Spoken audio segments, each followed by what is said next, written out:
Air Force One is the dedicated aircraft that carries the president from destination to destination. President Franklin Delano Roosevelt became the first president to fly by plane in 1943. In the coming decades, huge advances were made in the aircraft's security, speed, and comfort. Though the current superjet would be totally unrecognizable to 20th century presidents, this proud tradition has been in place for more than 80 years. FDR first tested the idea of a presidential plane on a diplomatic trip to Casablanca. At this point, he simply commandeered a commercial Boeing Clipper, the same aircraft that any civilian would use in the 40s. But by 1945, the government understood the importance of having a state-of-the-art aircraft to guarantee the executive safety. A C-54 Skymaster was then converted for presidential use. This aircraft, dubbed the Sacred Cow, carried President Franklin D. Roosevelt to the Yalta Conference in February 1945 and was subsequently used for another 2 years by President Harry S. Truman. The plane had a range of 4,000 miles, housed 4 engines, and could land at virtually any airfield in the world. It featured a conference room, a stateroom with a lavatory, a bulletproof picture window, and an elevator entry so FDR could access the plane by wheelchair. Since then, Air Force One has only grown more lavish and more imposing. Dozens of aircraft have been used over the years, culminating in today's ultra-secure Boeing 747-200B series aircraft. Today, we are counting down 10 mind-blowing facts about Air Force One.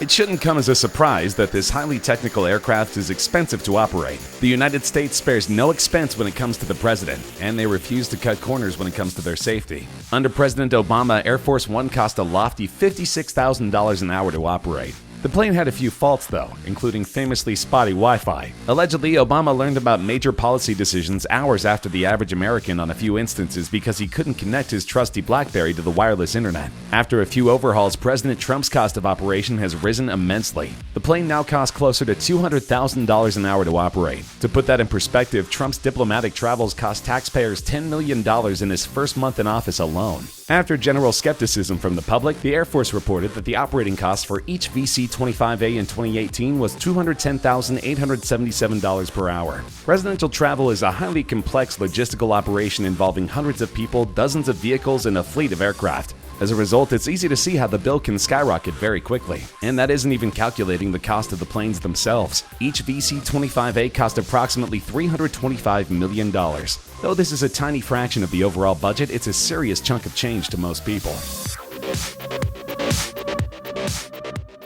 As previously mentioned, the first plane specifically commissioned to transport the president safely was a VC-54C, nicknamed the Sacred Cow. Because of the heavy security that surrounded it, newspaper reporters began to refer to the new plane as the Sacred Cow, and despite repeated complaints from the White House staff that it was undignified, the moniker stuck. By February 1945, it was apparent that Nazi Germany would soon be defeated and the European War would be over. So it was decided that another conference was needed to plan out the Allied occupation of Germany and to focus the war effort on Japan. This conference was to be held in Yalta, a resort town in the Crimea. At Yalta, Stalin agreed that he would enter the war against Japan 6 months after Germany surrendered. The Sacred Cow carried FDR to the Soviet city and back. It would be the only time he ever flew aboard the plane. 2 months after Yalta, Roosevelt suddenly died from a stroke. The presidency fell to Vice President Harry Truman. President Truman used the Sacred Cow extensively. When he signed the National Security Act of 1947, which established the CIA and NSA as well as separating the U.S. Air Force from the Army, Truman was traveling aboard the Sacred Cow. Later, Truman received his own specially built presidential airplane, the Independence. The Sacred Cow continued to be used as a VIP transport by the White House until it was retired in 1961.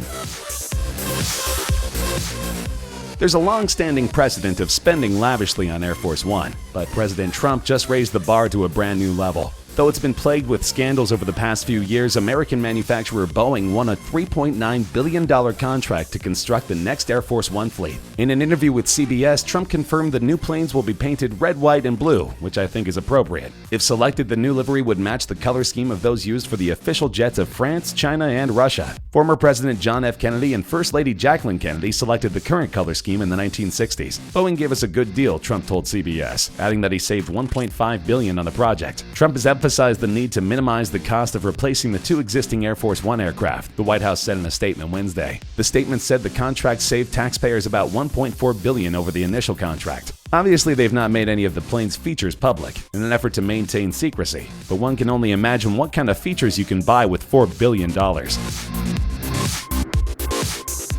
It wouldn't be very presidential to stop and refuel en route to a major diplomatic meeting, so Air Force One is equipped with highly advanced mechanics that allow the plane to be refueled while it's still flying. The staff is highly trained in this process, and when needed, a fuel plane docks beside Air Force One and replenishes the tank. The planes have a range of more than 8,000 miles, meaning that it doesn't need to use this feature often, but when it's running on empty, it's hugely beneficial. This equates to unlimited travel range. In the event of a nuclear incident, the plane can remain aloft indefinitely in order to preserve any diplomats on board. This system has never been tested under hostile situations, but the Air Force is confident that it would fare well. Oddly, the new models are being constructed without this feature. This has puzzled most experts, but the White House has not divulged any details regarding their phasing out in-flight refueling. Until they do, the public can only speculate. Many in Congress espouse skepticism for the decision. Strangely to me, the Air Force has just announced that the next version of Air Force One will not have in-flight refueling capability, said Republican Senator Tom Cotton. I think we might need to revisit that decision here on Capitol Hill.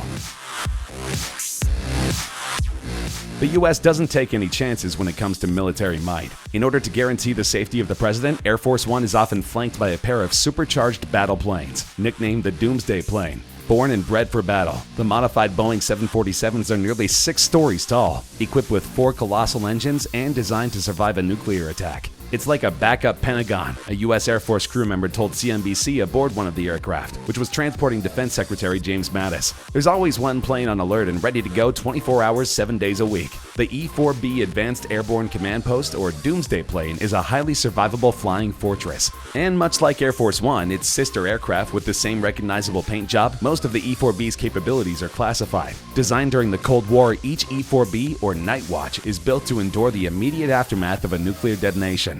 During peacetime, the plane is used to transport the Secretary of Defense and his staff. Currently, there are 4 of these unique aircraft in the Air Force's fleet. The identical planes, which are based at Offutt Air Force Base in Nebraska, have been in operation since 1980. But while the Doomsday plane is equipped with numerous safety features, Air Force One has its own share of military precision. The plane is completely off limits to just about everybody. Even visiting politicians aren't allowed in some parts of the plane, and the Air Force is careful to conceal specific details of the craft's layout, including its advanced avionics and defenses. The onboard electronics are hardwired to protect against an electromagnetic pulse, and Air Force One is equipped with advanced secure communications equipment, allowing the aircraft to function as a mobile command center in the event of an attack on the United States. The plane even has the ability to withstand an indirect nuclear blast. It's insulated from radiation and has a full hazmat team ready to jump into action. The body of the plane itself can withstand a nuclear blast from the ground. There are weapons hidden all over the plane, in addition to countermeasure defense systems to jam radar and flares embedded in the wings to confuse enemy missiles. A plane would normally be vulnerable to attack while in flight, but challenging Air Force One would be an exercise in futility. While the plane's security may be self-evident, many people neglect to mention its luxury. The flying Oval Office has 4,000 square feet of interior space for the president and his staff. The crew prepares meals in 2 fully equipped galleys. They store a large amount of food in freezers in the lower sections of the plane. The crew is equipped to feed about 100 people at a time, and the storage area holds as many as 2,000 meals. It can carry about 203,000 liters of fuel and weighs 377,000 kilograms when it's fully loaded for a long-range flight, and is capable of flying halfway around the world. Air Force One has a conference room, dining room, Oval Office, a bedroom, and bathroom for the president, as well as offices for senior staff members. The most remarkable feature on the plane is its extensive electronics. It has 85 onboard telephones, a collection of 2-way radios, fax machines, and computer connections. It also has 19 televisions and assorted office equipment. The phone system is set up for normal air-to-ground connections and secure lines. The president and his staff can reach just about anybody in the world while cruising tens of thousands of feet in the air. Though the president is rarely relaxing in Air Force One, its amenities leave the possibility open at all times. Even though the plane is a virtual flying fortress, the government must prepare for the possibility of a disaster. In case the plane is struck or the president has a medical condition, they've installed a fully functional hospital on board. In addition to a full medical staff, there's an operating room and all other high-quality medical tools and a pharmacy. More so, there's an extra reserve of blood in the refrigerator that matches the president's blood type. Air Force One contains a full surgical suite with an operating table, 2 beds, resuscitation equipment, various medical monitors, and a full pharmacy. Air Force Two contains a first aid unit as well as an automated external defibrillator, oxygen tanks, and limited pharmaceuticals. Staff may also carry operating room equipment and backpacks to provide emergency medical care as needed on site when the temporary operating room is too distant. A physician and nurse also usually accompany the First Lady when she travels, but a full medical staff and mobile operating suite are not assigned to her. This is just one in a long list of precautions to guarantee their family's health. This is far from Bill Clinton's most devastating scandal, but the public was outraged when he held up flights at LAX in order to get a haircut. Two of Los Angeles International Airport's 4 runways were shut down for nearly an hour. Some incoming flights were delayed, and Air Force One sat on the tarmac with engines running. Also, that President Clinton's Beverly Hills hairstylist Christophe could come aboard and give Mr. Clinton a high-priced trim before he took off for Washington. Everybody has to get their hair cut, an aide to Mr. Clinton said. I think the president normally gets his hair cut sometime during the week. It happens at different places. As you know, he has a very busy schedule, and he just tries to work it in when he can. That was when we were able to work it in. Referred to as Hairgate, this event came to be a stain on Clinton's political career, until other events far overshadowed it. However, in recent years, Federal Aviation Administration records documented that the haircut caused no significant delays of regularly scheduled passenger flights, no circling planes, no traffic jams on the runways. True or not, it has become a piece of Air Force One lore.